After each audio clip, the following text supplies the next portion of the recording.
ازيكم يا اصحابي، عاملين ايه؟ النهارده انا طلعت الجاردن بمناسبه الجو الشمس الجميله اليومين دول.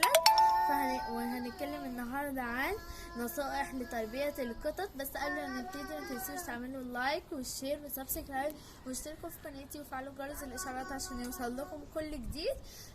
لان لو عملتوا كده بيدعمني ان انا اعمل فيديوهات اكتر.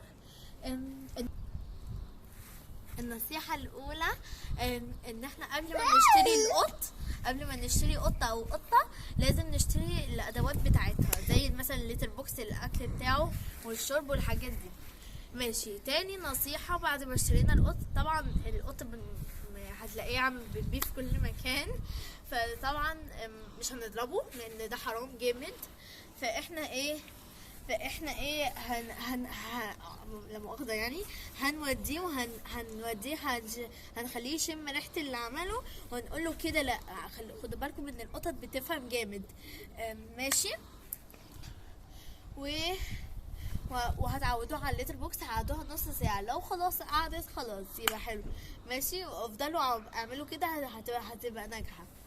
ماشي. تالت نصيحة الاكل بتاعه ده يعني ادوله الدراي فود بتاع، لو هو قطة صغير ادوله الدراي فود بتاع الخاص بالقطط الصغيرين وفراخ.